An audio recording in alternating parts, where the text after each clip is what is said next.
안녕하세요, 정쌤입니다. 오늘은 쌍용자동차의 렉스턴 스포츠 칸 만나러 왔습니다. 고기 많이 먹고 큰 미국 정통 픽업 트럭에 맞선 한국인을 위한 픽업 트럭이라는 점을 전면에 내세웠는데요. 그렇다면 이 조선 픽업 트럭, 과연 조선인들의 마음을 사로잡을 수 있을지 함께 살펴보시죠.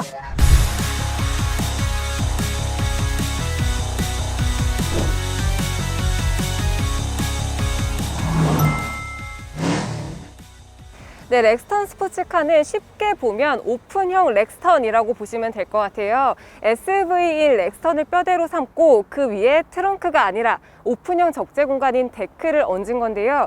이전과 비교하면 정말 많이 바뀌었습니다. 왜일까요? 작년에 출시된 올뉴 렉스턴이 그만큼 디자인적인 변화가 많았기 때문인데요. 그런 디자인적인 변화가 렉스턴 스포츠칸에도 그대로 적용된 점을 확인할 수 있습니다. 이제 전면 볼게요. 외관이 이글이글 투지 결의에 차 있습니다. 실제로 디자인 주제가 고 터프인데요. 외관이 그만큼 거칠고 야성적인 느낌으로 바뀌었습니다. 실제로 이 그릴도 아예 새로 갈아 끼워 넣었어요. 이전 모델에는 이렇게 가로로 긴 육각형의 얇은 그릴이 위치하고 있었는데요. 그 안에도 얇은 세로바들이 가시처럼 자리하고 있었죠. 그런데 이번에는 이렇게 그릴의 크기도 정말 커졌습니다. 얼마나 커졌냐면 올뉴 렉스턴보다도 더 큰 것 같아요. 재밌는 건 이 도형이 특정 모양을 그려내고 있지는 않은데 위에는 이렇게 일자로 이어지다가 이 헤드램프 부분은 거칠게 빠지면서 다시 일자로 떨어지는 모습을 보이고 있습니다. 내부에 있는 바도 세로에서 가로 형태로 바뀌었어요. 그런데 이 직선들이 같은 두께로 이어져 있는 건 아니고요. 일직선으로 이어지다가 양 끝에서 이렇게 두꺼워지는데요. 덕분에 시선적인 안정감을 더 강화했습니다. 안쪽에는 또 육각형의 장식들이 상당히 많이 들어가 있는데요. 이렇게 디테일에 신경을 많이 쓴 흔적이 곳곳에서 보이죠. 가장 윗부분에는 칸 레터링이 큼지막하게 들어가 있고요. 가운데에는 쌍용 엠블럼이 들어가 있습니다. 네, 헤드램프는 거의 동일합니다. 우선 큰 램프가 이렇게 2개 들어가 있고요. 바깥쪽으로 하얀색 문양이 들어가 있는 이 구성이 거의 비슷하게 들어가 있고요. 안개등이 조금 달라졌는데요. 이전에는 가로형으로 위치하고 있었는데 이번에 이렇게 세로형으로 바뀌면서 전체적으로 범퍼가 조금 길어 보이는 역할을 하고 있죠. 그리고 실제로 굉장히 깊게 들어가 있습니다. 그래서 전체적으로 약간 진취적인 픽업 트럭의 이미지를 잘 구현해내고 있죠. 네, 전면에서 측면으로, 측면에서 후면으로 이어지는 이 캐릭터 라인이 상당히 재밌는데요. 이 헤드램프에서 파생된 라인이 동그랗게 이어지더니 다시 위로 솟았다가 아래로 내려가서 리어램프까지 이어지는 선을 보이고 있습니다. 이렇게 다채로운 선들을 이용해서 좀 근육질의 식스팩의 이런 인상을 구현하려고 한 것 같아요. 렉스턴 스포츠 칸의 전장은 5m 40이고요. 키는 1m 90cm에 가깝습니다. 이렇게 상당히 덩치가 커서 웬만한 미국 픽업 트럭에도 밀리지 않는 그런 몸집을 구현하고 있죠. 그러면 이렇게 큰 차 어떻게 탈까요? 여기 사이드 스텝이 있는데요. 이전보다 훨씬 간결해져서 편의성을 높였습니다. 그리고 자세히 보면 이런 디테일들도 곳곳에 들어가서 이 측면에서 볼 때의 디테일적인 멋도 잘 살려내고 있죠. 이번에 새롭게 적용된 익스테리어 패키지가 있습니다. 도어 부분과 이 휠 부분에 두텁게 블랙 가니쉬가 들어가고 있는데요. 이 블랙 가니쉬는 후면까지 이어져서 이렇게 테일게이트에도 들어갑니다. 이 테일게이트에는 칸 또는 스포츠 레터링이 들어가서 훨씬 더 대담한 이미지를 완성해주고 있고요. 그 밑에는 사륜구동의 훈장이죠. 이 사륜구동 로고가 이렇게 들어가 있네요. 네, 픽업의 백미죠. 데크입니다. 데크는 인공 구조물, 건축물을 의미하는데요. 여기서는 적재 공간을 뜻합니다. 지금 이 차의 경우 따로 밟고 올라가는 발판은 마련되어 있지 않네요. 네, 저는 지금 데크에 앉아 있는데요. 제 키가 170이 조금 안 되는데 가로로 앉았을 경우에 한 이 정도 길이가 됩니다. 지금 이 데크 공간이 정사각형은 아니고요. 가로, 세로의 길이가 약간 다른데 이 세로의 길이도 한 이 정도 되는 것 같네요. 그리고 깊이는 제 어깨 정도까지 올라옵니다. 이 공간을 화물이 아니라 일반용으로 쓸 경우에는 당연히 여러 가지를 실을 수 있겠는데 가끔 도로에서 보면 뭐 요트나 망원경, 자전거 이런 것들이 있더라고요. 그런 거 싣고 차박을 떠날 수도 있겠죠. 스포츠의 경우 적재 용량이 1011리터 정도 되고요. 칸은 이것보다 25% 더 큰 1200리터가 조금 넘습니다. 적재 무게는 스포츠가 400kg, 칸이 500kg인데요. 리프 스프링을 적용하면 이 칸의 적재 용량은 700kg까지 늘어납니다. 네, 실내입니다. 실내 구성은 이전과 동일합니다. 대시보드가 이렇게 갈라져서 양옆에 송풍구가 들어가고 가운데 디스플레이가 들어가는 이 구성 역시 동일하고요. 여기에 약간의 세련된 요소들이 몇 개 가미가 되어 있습니다. 가장 먼저 핸들은 쌍용차의 기본 구성을 따르고 있고요. 이 뒤에는 7인치 LCD 계기판이 자리하고 있네요. 조금 작지 않나 싶은데 이건 주행을 통해서 한번 확인을 해볼게요.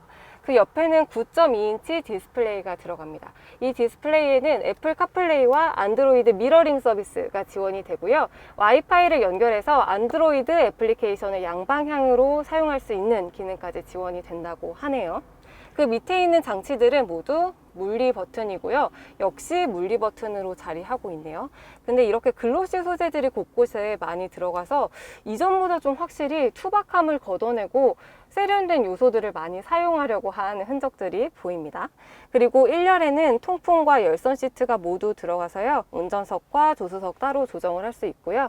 USB 장치는 이렇게 2개 있네요.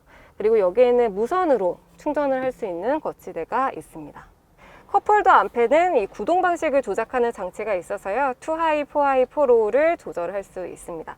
파킹 브레이크는 수동이고요. 가장 끝부분에는 상당히 큼지막한 콘솔 박스가 있습니다. 깊이감도 꽤 있네요. 시트는 고급 나파 가죽 소재가 사용이 됐는데요.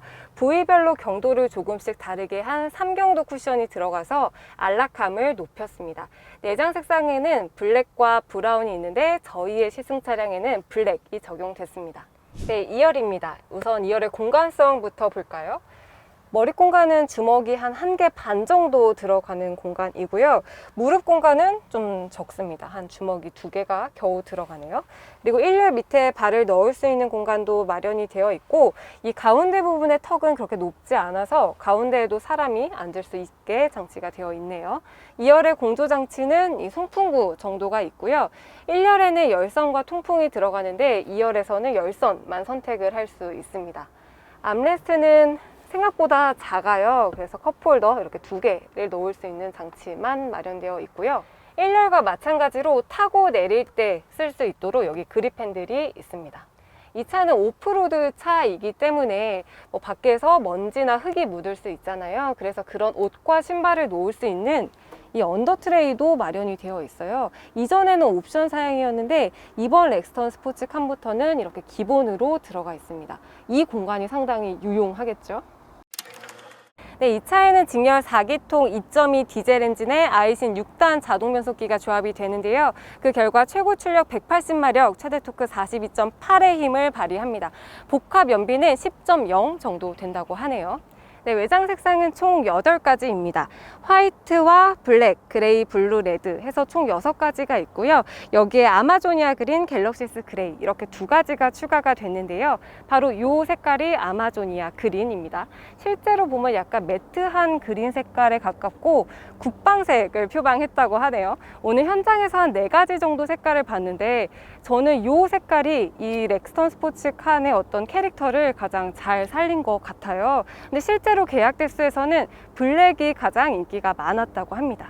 네, 렉스턴 스포츠카는 총 3가지 트림으로 운영이 됩니다. 와일드, 프레스티지, 노블레스 이렇게 3가지인데요. 2,800만 원부터 시작을 해서 3,000만 원 후반대까지 책정이 됩니다. 이 외에 세금적인 혜택도 있는데요. 이 칸과 스포츠 모델은 모두 연간 자동차세가 3만 원이 채 나오지 않아서 경제성을 갖췄습니다. 네, 마지막으로 렉스턴 스포츠칸 과연 어떤 성적표를 거머쥐게 될까요? 국내 연간 픽업 트럭 시장 규모는 한 4만 대 정도 되는데요. 이 중에서 3만 3천 대 이상을 쌍용차가 차지하고 있습니다. 거의 대부분을 쌍용차에서 판매하고 있다고 봐도 무방한데요. 이외에 GM이 수입해서 판매하는 콜로라도가 한 5천 대 규모이고요. 이 외에는 지프의 글래디에이터도 있습니다. 특히 올해에는 포드의 레인저가 들어오면서 이 픽업 트럭 시장이 어떻게 바뀔지 보는 것도 하나의 관전 포인트가 되겠네요. 네, 오늘은 조선의 픽업 렉선 스포츠 칸 만나봤습니다. 좀 부담스럽지 않을까 걱정했는데 오히려 픽업이 가진 낭만을 충분히 느낄 수 있는 시간이었습니다. 과연 이 렉선 스포츠 칸이 위기에 빠진 쌍용차의 구원 투수가 될 수 있을까요? 오늘도 시청해 주셔서 감사하고요. 다음에 또 멋진 차와 함께 돌아올게요. 감사합니다. 실제로 운전할 때는 좀 힘든 것 같기는 해요. 워낙 전장도 크고 이러니까 이 차를 타기 전부터 좀 겁을 먹는 것도 있고 타고 내릴 때 불편해서 몸이 좀 긴장을 하는 느낌이 있는데 칸이 주는, 그리고 이런 픽업이 주는 그 낭만이 좀 확실히 있는 것 같아. 그런 낭만이 삶의 순간순간에 필요하더라고. 요즘 삶이 팍팍하네. 이런 때 차까지 팍팍하면 조금. 특히 이런 것 때문에 훨씬 더 그 느낌이 있다니까.